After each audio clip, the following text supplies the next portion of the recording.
Business law, spring 2023 के बाद अब बारी है किसकी बोला, ऑटम 2023 की। ओके, गेस कर रहे हैं कितने नंबर की क्रैमिंग ICAP में टेस्ट की होगी इस पेपर में? Random guess. 45, 40, 43, 40, 39, but exact figure निकाली उन्होंने 39। आप क्या कहते हो? 60? नहीं, ICAP इतना भी अच्छा नहीं है यार, या आपको आधे से ज़्यादा पेपर क्रैमिंग पे दे देगा। क्या आप लोगों ने क्रैमिंग में टाइप 1 टाइप 2 दोनों को ऐड किया या सिर्फ टाइप 1 को ऐड किया?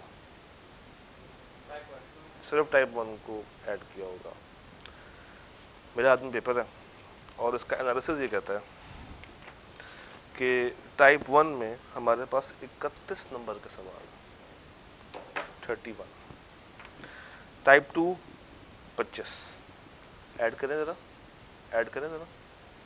56, 56 मार्क्स। 31 + 25 = 56 मार्क्स की क्रैमिंग, करीब करीब थे आप, फिर भी हम कहते हैं ICAP फेल कर देता। देखे सवाल कौन से आए थे क्रैमिंग वाले, आइए जरा देखते हैं। भाई ट्रेंड है, लास्ट टाइम भी ऐसे हुआ है, आइए देखें। एंड से स्टार्ट करते हैं पेपर को देखना। सबसे आखिरी सवाल था फ्रॉम नेगोशिएबल इंस्ट्रूमेंट्स। इसका पार्ट सी पढ़े, डिफरेंस बिटवीन प्रॉमिसरी नोट और बिल ऑफ एक्सचेंज। अब 4 नंबर के लिए ये कोई लॉजिक है? नहीं। टेबल बना हुआ है, आपने उठा के क्या करना है, छाप देना। और ये सवाल तो ICAP ने कोई करोड़ दफ़ा पहले भी पूछ लिया कि बताएं कि ये वैलिड इंस्ट्रूमेंट्स हैं या नहीं है। देख लेते हैं, ये टाइप 2 सवाल है। I promise to pay ₹5 million to Maria and further undertake to deliver her my car for value received. सिक्का राइजुल वक्त, तो सिर्फ पैसे होने चाहिए या साथ गुड्स भी हो सकती हैं? तो ये वैलिड प्रॉमिसरी नोट नहीं। जैनब 20 मिलियन जल्दी से जल्दी पे कर दो, डेफिनेट और सर्टन नहीं है, तो वैलिड हो गया नहीं। I acknowledge that I am indebted to Marine for 2 lakh USD to be paid on demand for value received. इसमें क्या मसला है? लोकल करेंसी नहीं है, आपको किस पे कन्वर्ट करनी चाहिए थी? PKR में कन्वर्ट करनी चाहिए थी। तो 3 नंबर के लिए मुझे बताइए, क्या ये, हाँ मेयर एक्नॉलेजमेंट वाला पॉइंट भी है। तो 3 नंबर के लिए क्या ये 3 नंबर मुश्किल है? नहीं। ये 4 नंबर मुश्किल थे? नहीं। तो पार्ट बी देखें, पार्ट बी देखें। रुस्तम भाई ने चेक इशू किया, चैप्टर 15 टेस्ट करेगा। Rustam issued a cheque payable to Laiba or order. Rizwan ने लाइबा का चेक चुरा के उस पर जाली इंडोर्समेंट करके बैंक में जमा करा दिया और बैंक वालों ने पैसे दे दिए। क्या बैंक ने सही किया या गलत किया? बैंक ने सही किया। बैंक की लायबिलिटी को यहाँ पे क्या करेंगे, प्रोटेक्ट कर रहे होंगे, क्योंकि बैंक ने अपने normal ordinary course of business में पेमेंट की होगी। अब साइन के साथ साइन को मैच करना बैंक का काम है, सच उस तरीके से पॉसिबल नहीं है। तो अगेन ये भी ICAP चैप्टर 15 में 2-4 दफ़ा सवाल इस तरह का पूछ चुका। तो टाइप 1, टाइप 2 और टाइप 2 ऐड करें, कितने हो गए? 3, 3, 6, 6, 4, 10। तो नेगोशिएबल इंस्ट्रूमेंट अगर हल्का सा भी तैयार किया हो, ये भी कर सकते थे, ये भी कर सकते थे। इसको शायद लिखते हुए थोड़ा सा तंगी होती है, मगर अगर आपको लॉजिक पता थी और आपने अगर वो कुछ वर्ड्स लिख दिए हैं तो 10 में से 7-8 नंबर हासिल करना मुश्किल है। आ सकते हैं कि नहीं आ सकते? उसके बाद ये देखें, ICAP चाहता है कि आप पास हो। Any 4 difference between contingent and, और सर्कमस्टांसेस बताएं जहाँ पे कंसिडरेशन नहीं होती मगर एग्रीमेंट या वैलिड कॉन्ट्रैक्ट हो जाता है। क्या पूछ रहा है? नेचुरल लव अफेक्शन, गिफ्ट, वो सारी कहानियाँ। For how many marks? 5 number. तो 10 पीछे थे और 9 ऐड करेंगे, कितने हो गए? 19। आई क्या तो छा गया इस दफ़ा। अच्छा जी, 19 के बाद देखिए ज़रा question number 8 A B. Financial institution 6 number और आर्बिट्रेशन के 4 नंबर। 19 जमा 10 29। 29 ऊपर आते हैं मजीद।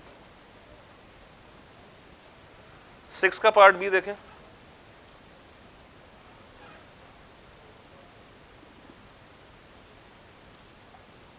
क्या पूछ रहा है 6 के पार्ट बी में? हमने 29 आगे चलना है। क्या पूछ रहा?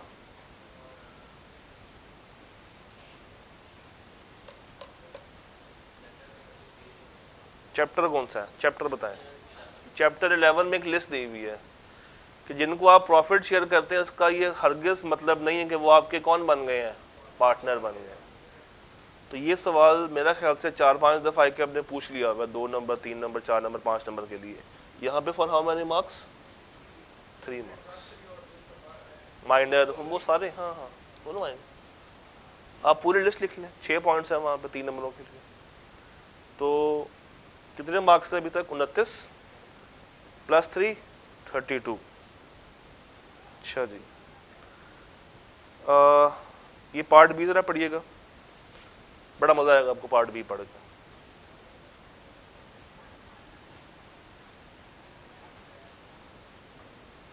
सवाल गंदों में जवाब चला है, और सॉरी सवाल गंदों में रिक्वायरमेंट चला है। पढ़े ज़रा।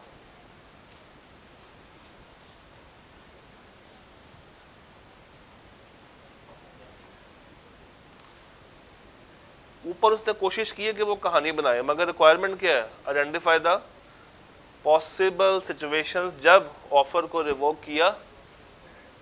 तो अगर मैं ऊपर वाली कहानी को छोड़ दूं तो मेरे पास क्या एक लिस्ट मौजूद है चैप्टर नंबर 2। 32 जमा 4 36। अच्छा, फिर कहते हैं आई क्या फेल करता। 36 से ऊपर आते हैं। क्वेश्चन नंबर 2 के बारे में क्या ख्याल है?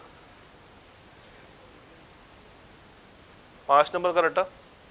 हमें कंफर्म पता है कि एक सवाल वहां से आना ही आना है। 36 में 5 ऐड करें, 41। अब क्वेश्चन नंबर 3 का पार्ट ए पार्ट बी करें। देखें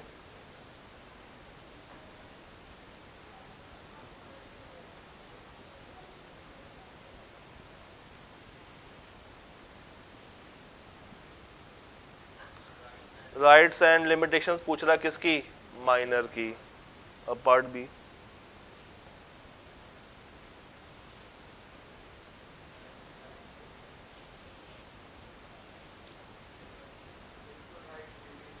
अब ऐड कर लें 36 प्लस 8 प्लस 3 प्लस 5, 50 टॉप गया, 50 क्रॉस कर गया।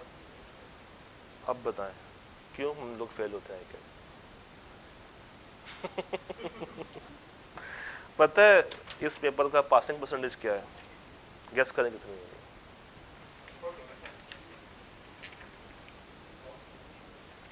50 से ऊपर है, 50 से नीचे?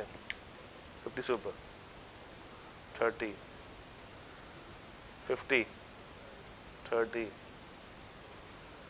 वो अच्छा जी बस 25 इतना भी बुरा नहीं है आई कैप।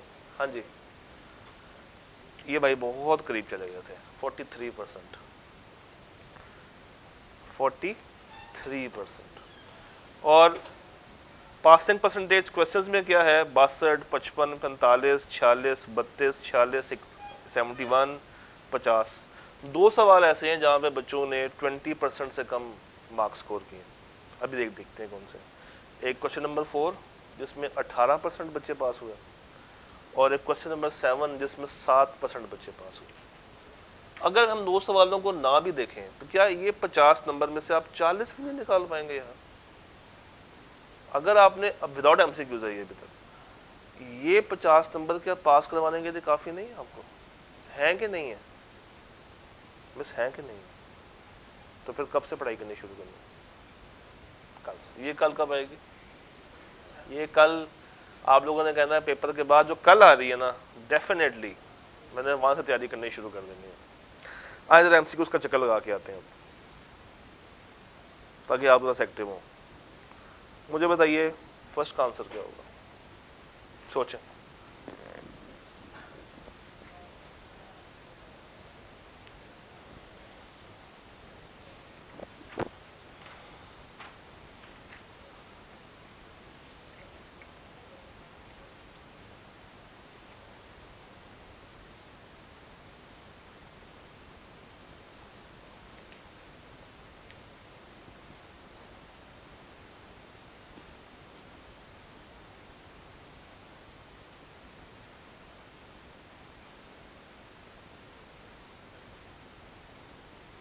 क्यों डी क्यों?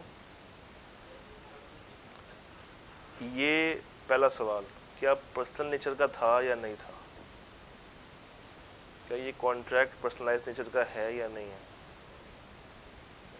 पर्सनलाइज नेचर का है, और अगर वो बंदा ही उस काबिल ना रहे, वो बीमार हो जाए या उसकी मौत वाक़ हो जाए, तो ये सब्सिक्वेंट इलीगैलिटी में चला जाता है, सब्सिक्वेंट वॉइडेबिलिटी में चला जाएगा। तो ऑप्शन कौन सा ठीक लग रहा है? D, delta. सेकंड के बारे में बताएं। अच्छा, 1.5 नंबर का एमसीक्यू था, 1.5। सेकंड के बारे में बताएं।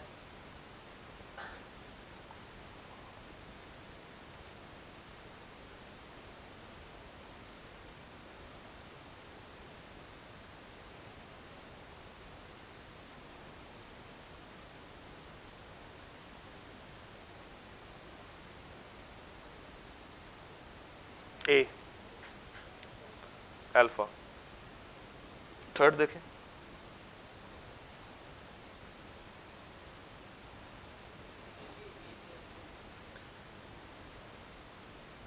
एक सेकंड बताता हूँ, पहले थर्ड पे आए मेरा।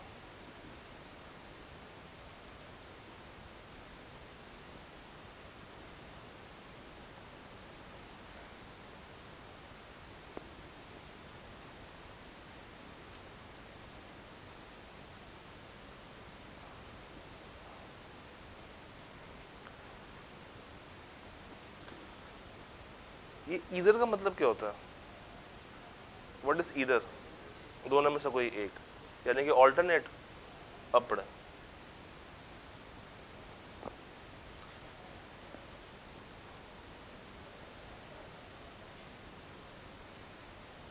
सी। किसी का कोई इख्तलाफ हो सी के साथ तो बताएं। कोई इख्तलाफ है सी के साथ? क्योंकि हो क्या रहा है, 8 डॉल्फिन हैं या 5 दूसरी डॉल्फिन हैं। पहली वाली कौन सी है? दरिया रावी वाली। दूसरी कौन सी है? जापान वाली। तो अगर गवर्नमेंट ने किसी एक पे पाबंदी लगा दी तो दूसरी पे क्या ऑटो पे लग जाती है पाबंदी? नहीं, दूसरी वाली को आप पूरा कर सकते हैं। आप कहते ए क्यों है? किताब में जाके देखें, किताब की लाइन नहीं है। क्रिटिकल इंफ्रास्ट्रक्चर में जाएंगे तो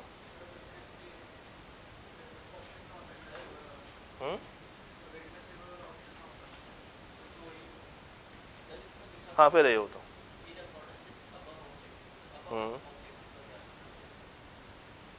कहाँ लिखा हुआ?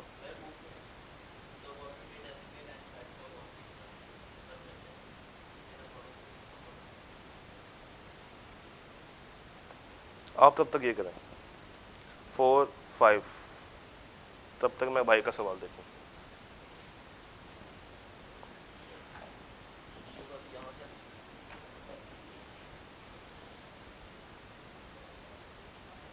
तो अबव ये है ना, ये 2 अबव है, ये नेशनल सिक्योरिटी आ रहा, ये आ रहा नहीं है ना, उसमें नहीं है। देखो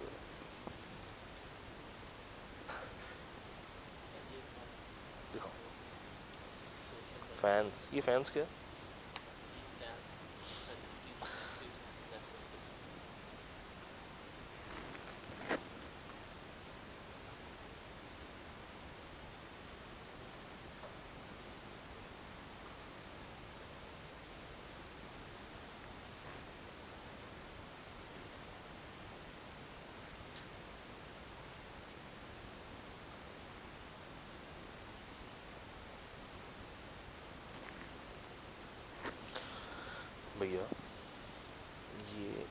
इकोनॉमिक इम्पैक्ट्स की बात कर रहा है, यहाँ पे ग्रोथ है, इकोनॉमिक ग्रोथ होती है, मुल्क तरक्की कर रहा है, और इम्पैक्ट होता है कि उस पर असरअंदाज होगा, तो दो लफ्ज़ फ़र्क है। आप सिर्फ इकोनॉमी से इकोनॉमी को मैच कर रहे हो और कुछ नहीं कर रहा है। शाबाश, चलो बनो। हाँ जी, क्या बना 4 और 5 का? 4 का क्या है? और 5 का? डी और बेहतरीन हो गया। अब तो आगे चलते हैं। सादिया के बारे में क्या कहते हैं आप लोग? सादिया क्या कहती है बेचारी?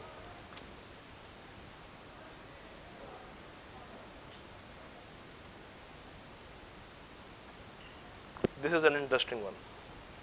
मुझे आपने बस लॉजिक बताना है।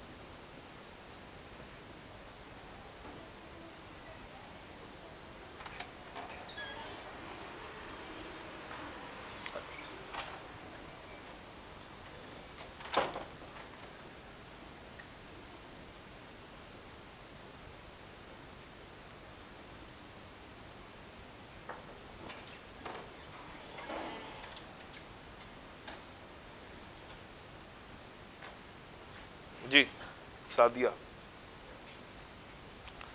बी,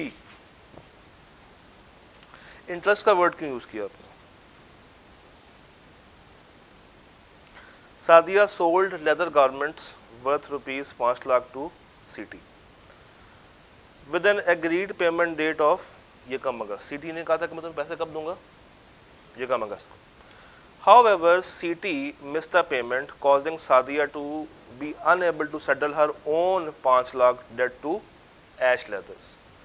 CT ने इसको 5 लाख की पेमेंट नहीं की, जिसकी वजह से वो AL को 5 लाख की पेमेंट नहीं कर पाई, जो कि ड्यू कब हुई है? 15 अगस्त को। As a result, AL sent a notice to Sadia demanding payment of ₹5 lakh to दो with an additional amount of 25,000 for damages and 2,000 for miscellaneous charges। मुझे बताइए, जब 25,000 और 2,000 है, क्या ये ऑर्डिनरी डैमेज है या स्पेशल डैमेज है? ये स्पेशल डैमेज है, ये ऑर्डिनरी डैमेज नहीं है, ये स्पेशल डैमेज है। और स्पेशल डैमेज के लिए एक शर्त थी, उसकी कम्युनिकेशन होना ज़रूरी है। इसका मतलब है कि सी और डी तो गए, सी और डी तो फारिग हो गए। अब या ए होगा या बी होगा। पेमेंट कब होनी थी और कब हो चुकी है? 5 को। तो यानी कि जिस दिन पेमेंट होनी थी उस दिन से लेके 4 सितंबर तक इसने कहीं ना कहीं से 5 लाख का कर्जा वगैरह उठाया होगा या कुछ ना कुछ किया होगा, जिस पे इसको क्या चार्ज हुआ होगा? इंटरेस्ट। तो वो ये डिमांड करेगी उसके साथ, तो ये काउंट होंगे एज एन ऑर्डिनरी डैमेज। और नीचे वाला जो था ये 25 और 2, ये काउंट होंगे एज अगेंस्ट स्पेशल डैमेज। तो ऑप्शन कौन सा? ए। अच्छा जी, ये देखिए कंपटीशन एक्ट के बारे में। What is competition act?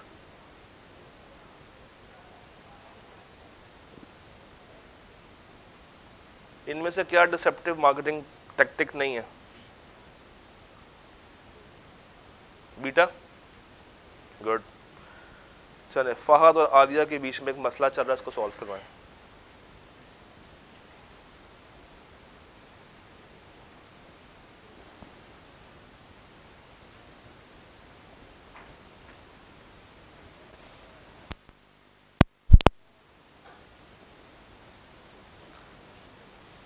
देखते हैं।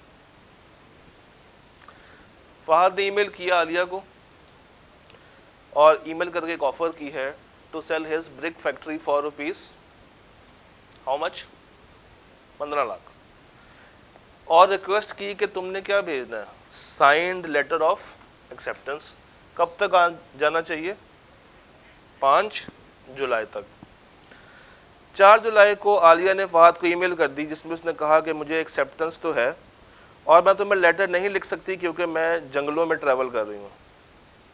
आई am travelling to a remote area.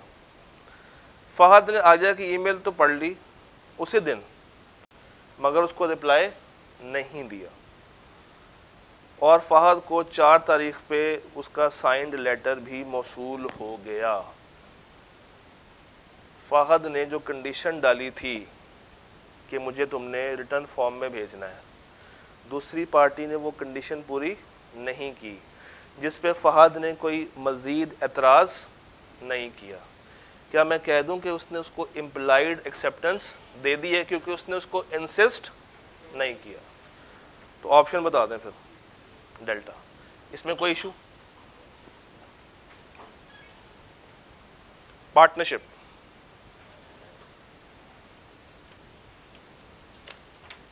इनमें से क्या इम्प्लाइड अथॉरिटी में फॉल करता है?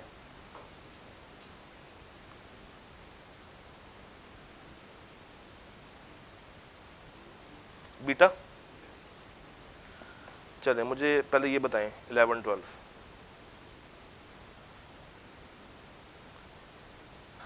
इनमें से क्या क्वेश्चन नहीं है?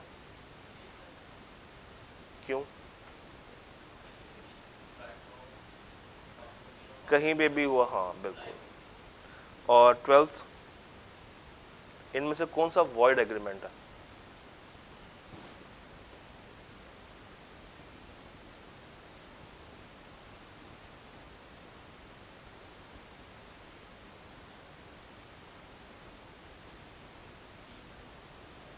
बारी बारी चलते हैं।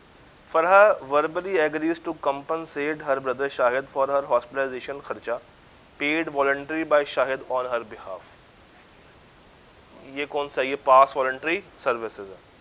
Kashif appoints a minor Mona as his agent for garment business. क्या एजेंट माइनर हो सकता है मगर प्रिंसिपल माइनर नहीं हो सकता? तो बी भी ठीक है।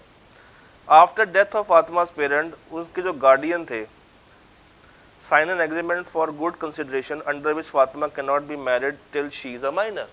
एक माइनर की शादी आप करने से रोक सकते हैं। Jain promised that he would not open his fast food agreement in restraint of trade, कि वो अपना कोई फास्ट फूड का बिजनेस नहीं खोलेगा in exchange of ₹2 lakh paid to him by primer foods. तो this is agreement in restraint of trade. यहाँ पे एक बात ज़हन में आती है, इसकी एक्सेप्शन क्या थी?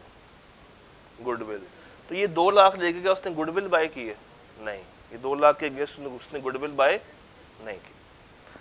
चलो ये 2 नंबर का एमसीक्यू करें जरा, क्योंकि हमें अजम्पशन करनी पड़ेगी, क्योंकि ऊपर के तीनों वैलिड है, ऊपर के तीनों वैलिड हो रहे हैं, तो ना चाहते हुए मुझे डी पे ऊपर जाना ही पड़ेगा।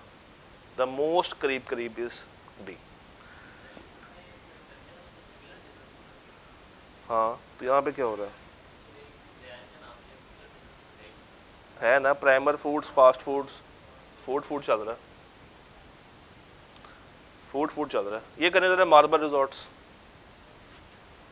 2 नंबर का एमसीक्यू था।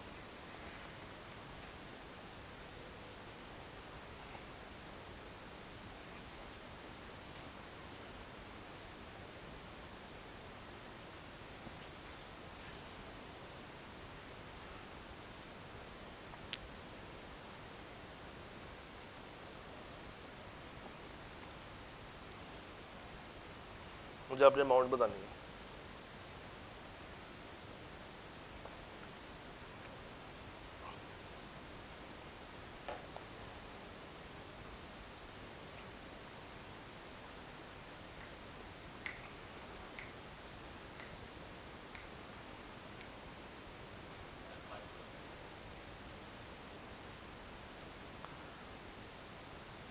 एक पार्टनर ने फर्म के लिए एक पेमेंट की है, 5 लाख की पेमेंट की, और ये 5 लाख जो उसको फौरी से मिल गया था वापस नहीं, उसको मिला है आफ्टर 1 मंथ। ये 5 lakh would be counted as a debt या as an advance from partner to firm. तो उस पे क्या इंटरेस्ट चार्ज होता है? और अगर डिसाइड ना हुआ तो कितने %? 6। अब 5 लाख का 6% लें,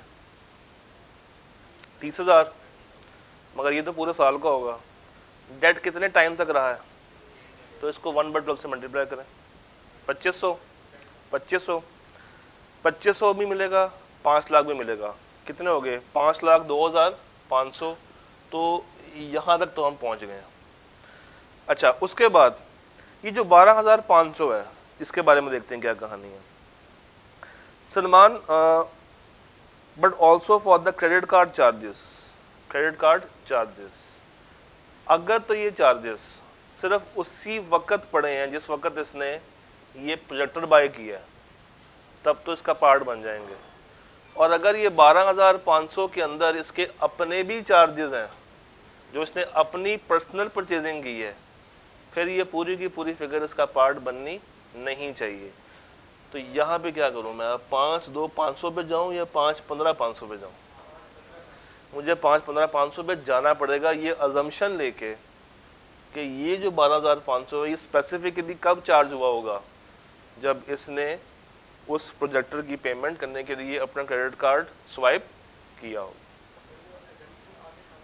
नहीं नहीं,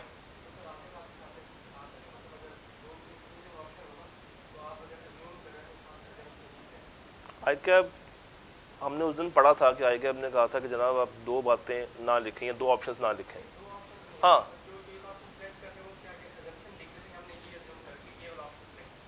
चलें, if that is the case you can do, कर लें, ऐसे कर लें, किया जा सकता। अच्छा जी, क्वेश्चन 4 देखते हैं। इसमें आई कैब ने 17% का वो दिया हुआ रिजल्ट, मगर मजे की बात है कि सवाल बहुत आसान था। 4 का पार्ट ए देख के बताएं क्या हो रहा है। पार्ट ए का पार्ट 1,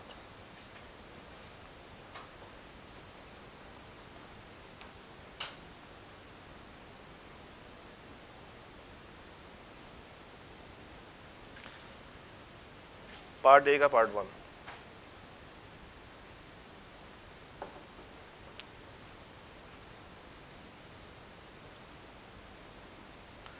कॉन्ट्रैक्ट के शुरू में इन्होंने डिसाइड कर लिया कि जो कोई भी डिफॉल्ट करेगा वो कितने पैसे देगा। ऑर्डिनरी डैमेज है, स्पेशल डैमेज है, रिमोट या इनडायरेक्ट लॉस है, ये क्या है, पेनल्टी है। और क्या पेनल्टी सारी की सारी पे हो सकती है? कोर्ट अगर इसको कम करना चाहे तो उसको कम कर सकता है, और इससे ऊपर से तभी जाएगी जब वाकई में उतना लॉस हुआ होगा। अगर उतना लॉस नहीं हुआ तो मैक्सिमम 10 मिलियन या इससे कम के ऊपर कहानी आपको पे करने पड़ेंगे पैसे। तो चैप्टर 9 में जाएं, ज़रा पेनल्टी की टॉपिक में घुसें, जाएं शाबाश, चैप्टर 9 खोलें, पेनल्टी में जाएं और उसकी अंग्रेज़ी पढ़ें।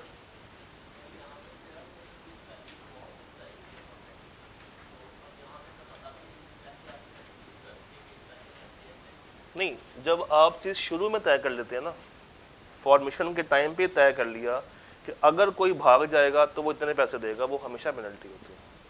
जब आप शुरू में तय कर लेते हैं वो और होता है, वो इसमें फ़र्क है। स्पेशल डैमेज ये है कि अगर तुमने मुझे टाइम पे सप्लाई ना किया, जिसकी वजह से मुझे जो भी नुकसान आएगा, वो वेरिएबल है, जो भी नुकसान आएगा वो स्पेशल डैमेज है। बट आप जब अमाउंट फिक्स कर लेते हैं वो चीज़ पेनल्टी में चली जाती है। हाँ जी, ज़रा पढ़े इसकी अंग्रेज़ी। यही अंग्रेज़ी आपने उठा के लिख देनी थी यहाँ पे। ज़रा आप में से अगर कोई एक भाई मुझे रीड करके सुना दे। जी जी,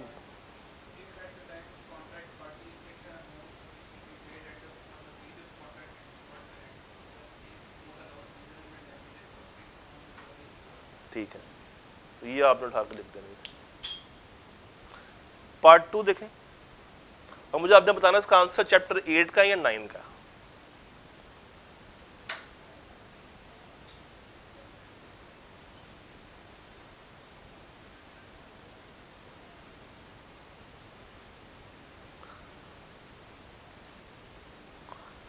कहता है कंस्ट्रक्टिव कॉन्ट्रैक्ट में डैमेजेस वाला जो पॉइंट है वो सही से डिटरमिन नहीं हो पाता अगर कोई बंदा डिफॉल्ट कर जाए तो कैसे उसके डैमेजेस चार्ज होंगे।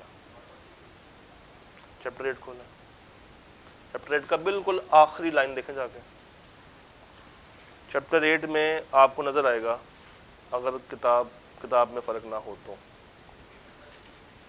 उसके नीचे,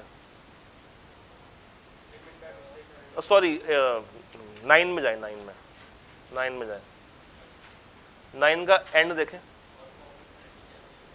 उसके नीचे या सेंटर में क्या लिखा होगा, यस, नहीं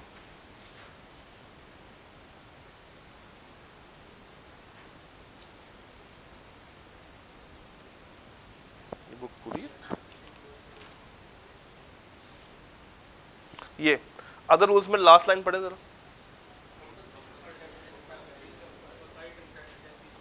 शैल बी सेम, यानी कि शहजादे ने क्या किया है, 3 नंबर के लिए चैप्टर 9 लिखवाया आपसे। अब आप उसको बताएंगे कि ऑर्डिनरी डैमेज क्या होता है, स्पेशल डैमेज क्या होता है, रिमोट इंटरेक्ट क्या होता है, पेनल्टी क्या होती है और कुछ रूल्स क्या होते हैं। पूछ ये रहा था कि कंस्ट्रक्टिव कॉन्ट्रैक्ट के अंदर डैमेजेस को डिटरमिन कैसे किया जाए, तो कैसे किया जाता है, जैसे नॉर्मल में किया जाता है, और नॉर्मल में कैसे किया जाता है, ordinary, special, remote indirect, penalty और उसके अदर रूल्स। तो आपको इसकी समरी बयान करनी पड़ेगी 3 नंबर के लिए। इसमें क्या आएगा, इसकी समरी आएगी कि ordinary damage difference of contract price और market price, special damage notice में बात आनी चाहिए, पेनल्टी शुरू में तय की जा सकती है, अदर रूल्स में ब्रीच या ये जो डैमेजेस होते हैं इसका मकसद क्या होता है, अगले बंदे को एहसास दिलाना या अगले बंदे के ऊपर ज़्यादा जुर्माना चार्ज करना, एहसास वाला पॉइंट, और कोशिश करेगा कि ये उसको कम से कम कर ले। तो ये सारी कहानी आपको यहाँ पे मेंशन करनी थी,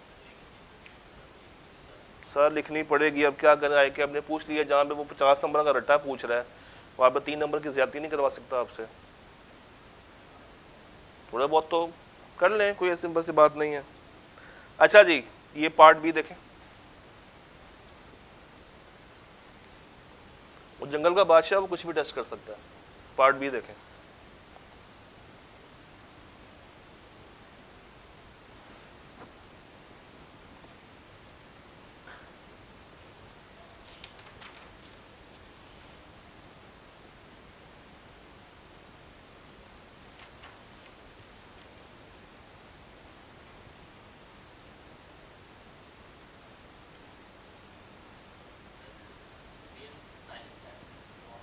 साइलेंस हैज टू फ्रॉड, क्या ये दोनों आपस में कोई फिड्यूशरी रिश्ता रखते हैं? अगर नहीं रखते और एक बंदा पूछ रहा है कि इस बिल्डिंग में कोई खराबी तो नहीं, तो दूसरे बंदे को बताना चाहिए था, और उसने क्या बताया, नहीं, वो क्या रहा है, खामोश। तो अज्यूम क्या किया जाएगा कि इसमें कोई खराबी नहीं है। फिर एक पॉइंट आता होता है ड्यू डिलिजेंस वाला, कि क्या उसने चेक करवाया। भाई गाड़ी को चेक कराया जा सकता है, प्लांट एंड मशीनरी को चेक करवाया जा सकता है, मगर बिल्डिंग की स्ट्रक्चर हालत को चेक करवाया नहीं जा सकता। तो इसका मतलब है कि ये जो नाम है फातिमा, एग्रीड पार्टी फातिमा बनी है या हमाद बना है? फातिमा। एग्रीड पार्टी के पास राइट क्या होता है, वॉइडेबल का। वॉइडेबल को अगर इसने वैलिड करना है तो इससे क्या चार्ज करेगी, 5 मिलियन जो उसका खर्चा आएगा। अदरवाइज वो इस वॉइडेबल को क्या कर देगी, वॉइड कर सकती है, और उसको बिल्डिंग उसकी वापस करके उसके अपने पैसे वापस ले सकती है। तो ये आपने सारी कहानी 4 नंबर के लिए फ्रॉड से आंसर करनी थी। मुझे बताइए, एस्टॉपल और होल्डिंग आउट तो आता है?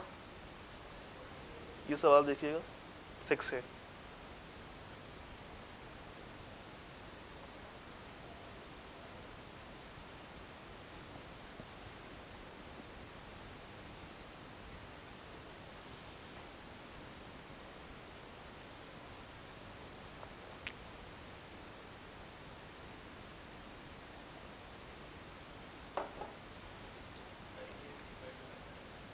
आपने पूरी कहानी छापनी है यहाँ पे। वैसे ये भी टाइप 2 बन सकता है, क्योंकि उसने होल्डिंग आउट और स्टॉपल के साथ क्या टेस्ट किया है कि क्या वो उससे पैसे रिकवर कर पाएगा या नहीं कर पाएगा। तो अगर तो वो पार्टनर बन गया बाय होल्डिंग आउट और स्टॉपल तो रिकवरी की जा सकती है, अदरवाइज रिकवरी की तो आपने इफ़ एंड बट के साथ चलना है। पहले आप बताएंगे कि व्हाट इज़ होल्डिंग आउट और स्टॉपल की कहानी, उसके बाद इसको जोड़ के बताएंगे कि भाई क्या ड्यूज रिकवर किए जा सकते हैं या नहीं किए जा सकते। इसका सोल्यूशन देखते हैं।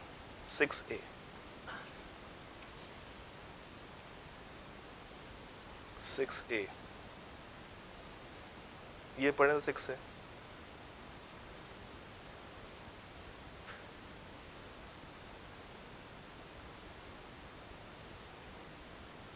जी पढ़िएगा 6 से। शुरू कहाँ से कर रहा है? इफ से।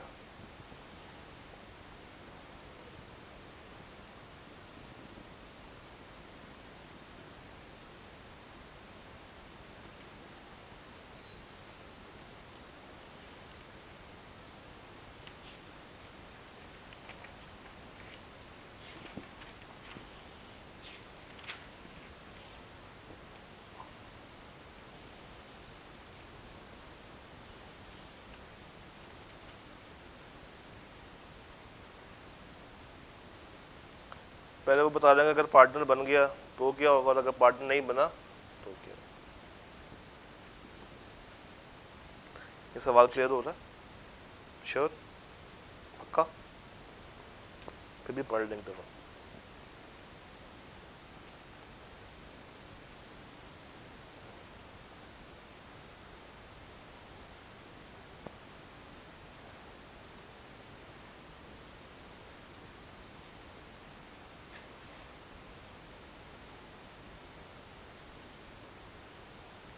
चलिए आगे। अच्छा जी, अब आपसे पूछता हूँ कि चैप्टर कौन सा है। ये बाबर वाला सवाल रीड कीजिएगा 9A।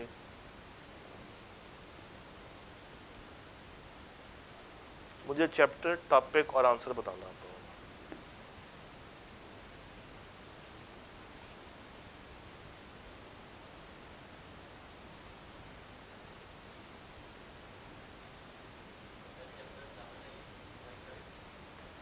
सेवन नहीं है, 7 नहीं है, वो 6 है।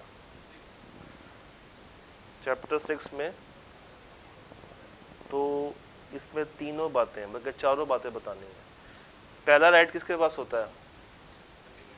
डेटर के पास, जो पेमेंट कर रहा है।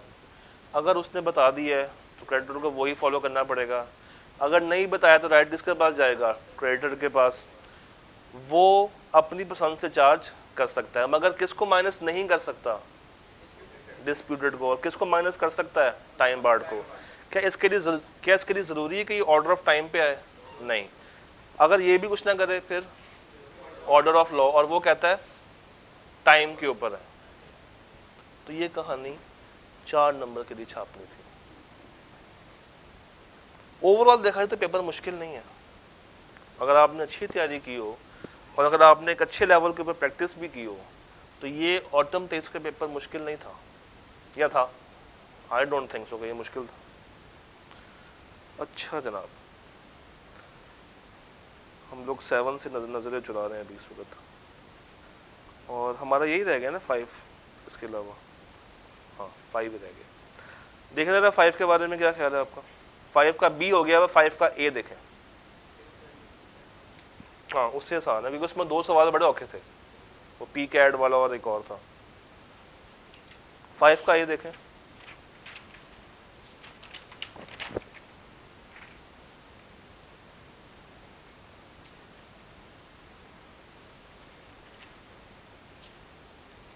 तीन नंबर।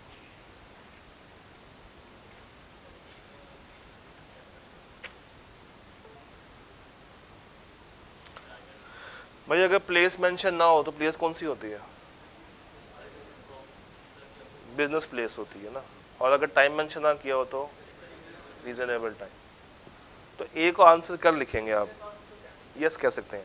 ए का आंसर क्या आएगा?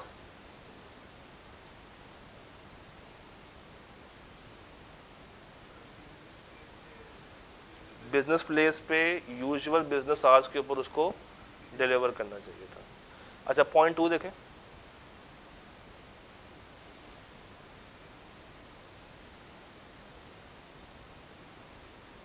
एंड प्लीज टेल मी कि ये रट्टा है जो हमने पहले काउंट करते हुए मिस किया था।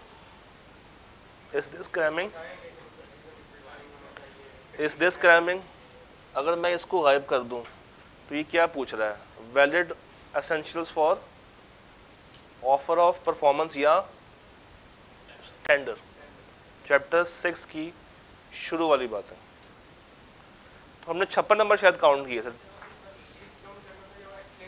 एक्सप्लेन भी डेफिनेटली करना है। यहाँ पे क्या कह रहा है? आइडेंटिफाई, 4 नंबर का सवाल है, अच्छी बात है, उसको थोड़ा सा एक्सप्लेन कर दें। तो 4 मजीद ऐड कर दें क्रैमिंग में, 58 तक कहानी चली गई है।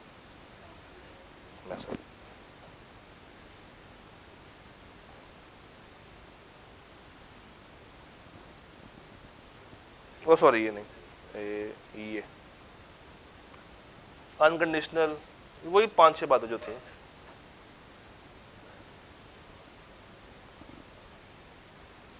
फिफ्टी 58 नंबर की क्रैमिंग है, चाहे वो टाइप 1 हो चाहे वो टाइप 2 हो। इतने में अगर वो आपसे कुछ लिखवा भी रहा है एक्स्ट्रा तो लिखने में कोई मसला नहीं। पता है क्या का एक बिलीफ है कि मैं मुश्किल सवाल क्यों दूं जब बच्चा आसान सवालों पे दम तोड़ देता। या जब आपकी तैयारी अच्छी हो ना तो उस वक्त कोई प्रेशर नहीं होना चाहिए। जब आपने घर में अपने आप को बहुत अच्छे तरीके से प्रिपेयर किया हो, जब आपने 3-4 मॉक अटैम्प्ट किए हो, जब आपने 3 घंटे की सिटिंग की हो, उस टाइम पे जाके मेरा नहीं ख्याल कि उतना ज़्यादा प्रेशर आप पे होना चाहिए। जितना ईजी होकर पेपर सॉल्व करेंगे ना उतने पास होने के चांसेस हमेशा ज़्यादा होते हैं। और जितना आप सर पे सवार करके जाएंगे तो आप पहले पैनिक होंगे, मज़ीद पैनिक हो जाएंगे, पेपर भी फिर पास नहीं हो रहा होता या बहुत तंग कर रहा होता आपको बीच में। अब आ गया वो शाहकार जिसका हमें इंतजार था। Question number 7। दिल तो मेरा बहुत था कि मैं आपको होमवर्क के तौर पे दे दूं, क्या कहते हैं, दूं या ना दूं? दूं या ना दूं? दे दूं? करेंगे? अटेम्प्ट कर सकते हैं? हमारी अगली क्लास कब है? जुम्मे को। तो मुझे फिर आप रिटर्न फॉर्म में दिखा सकते हैं? पक्की बात है? श्योर? मैं बिलीव ये ना हो कि आप लोग आए ना। चलिए कैमरा गवाए फिर। डन? रब रखा।